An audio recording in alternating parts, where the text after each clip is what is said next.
Hey, Chronicles Tifosi. We've got a little extra for you this week. A lot of people have been interested in trying to understand better what has changed in Italian football with the lapsing of the Decreto Crescita, the growth decree, which was a decision made seemingly contentiously with some high-level debate by government ministers just before Christmas that they were not going to extend this decree, which has had quite a direct impact on Italian football in recent years because it was a decree that governed how much tax foreign nationals coming to Italy paid, and therefore also foreign footballers coming to Italy. Patrick, would you be able to give our listeners just like a quick synopsis of what has changed with the lapsing of the I can Decreto certainly Crescita? try. Yeah, the Decreto Crescita was first brought into force in 2019. And as you said, it provided tax breaks for certain skilled individuals or high earners coming into Italy. And they weren't necessarily only foreign workers either. This extends to several sectors. But naturally, our focus is on the footballing side of things. And what it did was it allowed football clubs to recruit players at a lower cost on the balance sheet than they would ordinarily have to pay. So I've got an example here. Adrien Rabiot, for instance, he earns 7 million euros a year net at Juventus. With the growth decree, Juventus only have to pay him 9.2 million gross per year.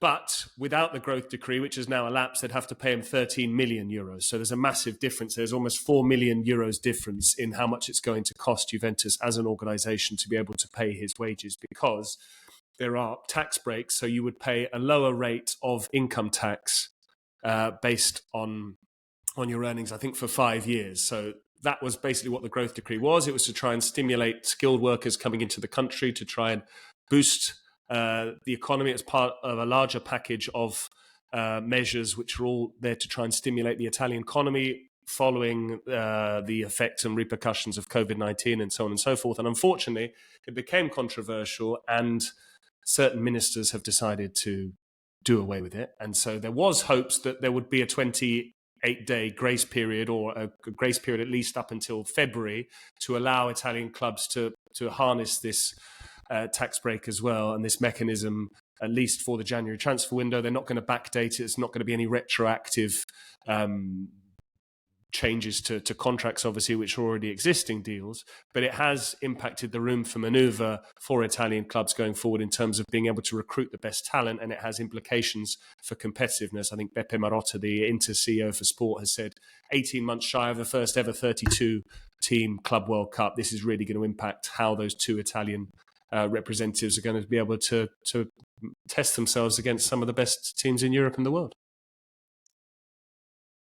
Yes, I think that the issue is that when Italy first introduced this, they introduced this so it's not just for football. For football, they changed somewhat of the rules because it became to pay only 50% of the tax that would be owed. But it was introduced in Italy because of the brain drain, and that they felt that the country was losing skilled workers to different countries that were giving them better benefits and more money. So this was a way to attract that. And it's something that they saw at the time that happened with Ronaldo coming into Italy, and how much that opened for them on a marketing level as well. For football, this was something that was spoken about. So they didn't offer the same incentive that they did, but they did ensure that you would pay 50% only of the tax, the gross amount. And so this is one of the reasons why people were angry when this was decreed, when this was first came into effect at the time, because it said that, these people are going to pay anyway. These people are always going to bring in these levels of talent. And so we're just like cutting the tax man out of collecting very important money, and that, football is being given this priority over all these other industries. And football argued that, and I agree with this argument, so I think it depends on where you stand, but one of the arguments is that Italian football is already at a disadvantage because of the bureaucracy, and Italian teams are not collecting the amount of revenue that other teams in Europe are, because we have problems when it comes to counterfeit products, when it comes to sponsorship deals, when it comes to building stadiums, for example, when it comes to piracy and how many people just rip off the content of Sky or DAZN and watch it illegally. And these are not matters that are being effectively addressed by the government. So when football is trying to just level itself out and be competitive as a league to compete with the likes of the Premier League, it's already at a disadvantage.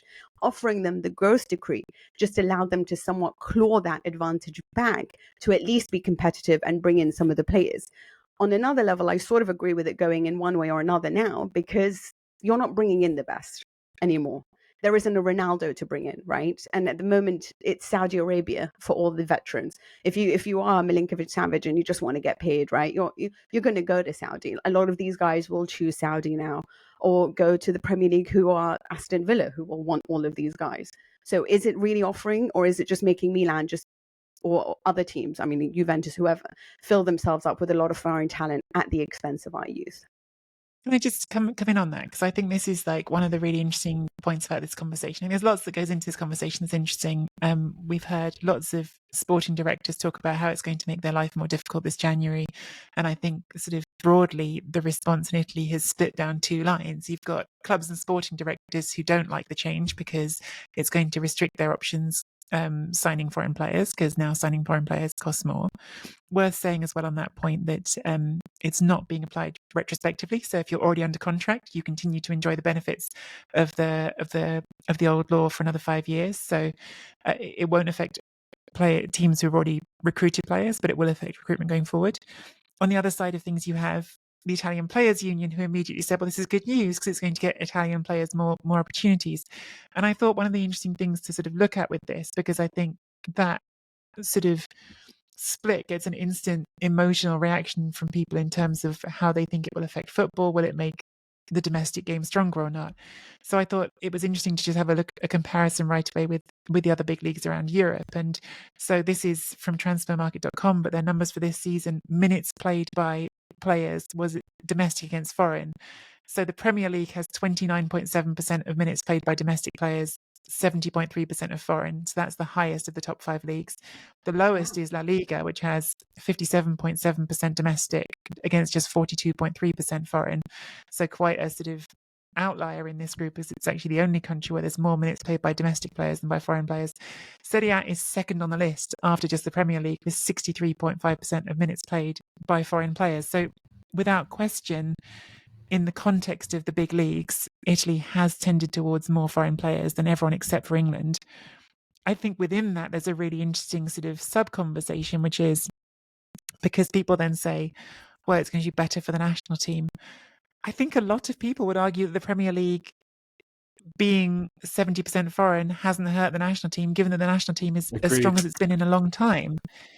Having said that, you know, the Liga and La Liga have got higher percentage of domestic players, and they've won more. So I don't know if that, I don't know if there's really a clear answer on that, but I think it's a complicated answer. And I think just going, making more Italian kids play will get better national team results. It's not black and white. I think it comes down to this, you know, as exactly as you said there. Yes, in theory, if you limit the amount of foreign players that can come into the league, and you're doing it artificially by removing these favourable conditions in terms of how much tax they're subject to pay, then yes, technically you would think fewer foreign players equals more opportunities for Italian players, equals they're playing more minutes, therefore they develop and come and get better. But I would also say that Italian players, especially at the top clubs, probably thrive and benefit from playing alongside world-class talent who are the best in their position, alongside whom they can train on a daily basis. What I would say is, I think I'm not really sure what the origin behind this this particular decision is to do away with this law, whether it's to try and actually bolster the amount of tax revenue that Italy takes. If that is the reason why, as an Italian taxpayer myself, despite the fact I pay a huge amount of tax, and I don't really want to go on a rant here, but I'm going to, despite paying a huge amount of tax, I have no right to vote here, so I can't even decide who makes the decisions. But I think one of the main issues Italy have comes with tax collection in the first place. They do this thing called rottamazione, which is the same same noun used for a car when you destroy a car. They just write off what people owe. People who owe taxes are just forgiven.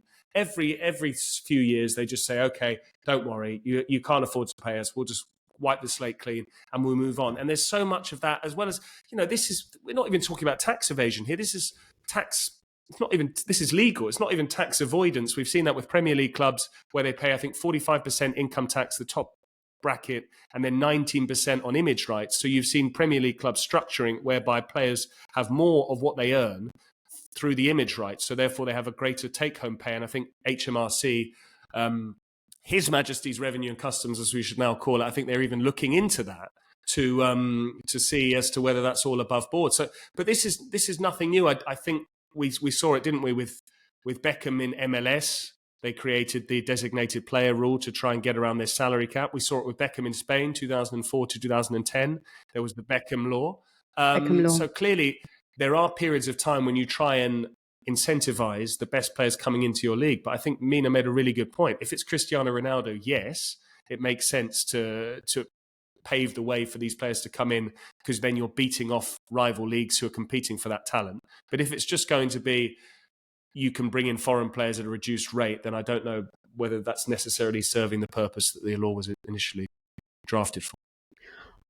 Well, this is why I think that it should have been, I mean, personally, if I'm creating the law, I would have amended it to make it of a certain level that a player comes in. Like, if he is going to take the place of somebody else, then he needs to be an exceptional, or somebody that, even bringing in somebody like a Korean player or a Japanese player has proven to increase the amount of broadcast rights from these countries, because players will, like, the nation will want to see their player playing for Milan or Juventus, and I think that there has to be an actual effect to it. And if it helps Serie A, then I think that this is the question that I have, and it's constantly my pet peeve, is that, we don't have honest conversations about the fact of how much Serie A is at a disadvantage because of this government, how much real issues are hurting their ability to be a business.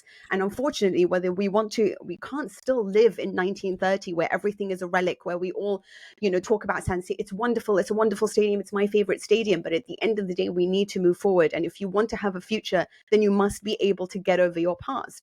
And Italy is so clinging to its past sometimes that it becomes infuriating, because they don't want to accept at the moment that it is a business. There is no romance to it, and you are harming their ability to make money. And I think that's an issue here. Like, it shouldn't be this difficult for Milan and Inter to build a stadium. It shouldn't have been so difficult for Roma to build a stadium. The money is there. The owners are willing. And piracy is an issue. They just shut down another counterfeit warehouse where they have been promoting themselves all over Instagram, about how you can get all these wonderful jerseys for like $9.99, which harms their club's ability to sell their own jerseys, which is why they then sell them at 130 euros, because they're trying to claw some money back. And the way that the ultras just take over clubs. I mean, there's just so much to address here that, I'm really going off on a tangent. Another thing is I just wanted to talk to you about as well, is that you're so right about this, Patrick, because Calcio e Finanza was talking about the fact that Regina, Sampdoria, and Genoa. So Genoa and 70 million overall that they're trying to restructure, and the revenue for tax is trying to forgive for them. Sampdoria 90 million, Regina 10 million, and then Calcio e Finanza talked to a few of Serie A clubs, and some of them said, so we don't understand, 777 partners who are being investigated are trying to get this amount debt written off for Genoa, and yet they're interested in buying other clubs, including Everton. And so there's a question mark as to how some of them are conducting business in general. I mean, we often talk about the big clubs. Oh, look at Milan bringing foreigners. Oh, look at Juve, and all their dodgy dealings, and Inter being close to bankruptcy. But there's also, like, Serie A in general has a problem, and I do think that there are some clubs that are, I don't understand how 7 partners can have this issue with tax and not being able to repay their debts, but also be able to buy other clubs. So it's not something that I've researched, but you must allow teams to be competitive, or you bring back certain laws that help them to get to that level.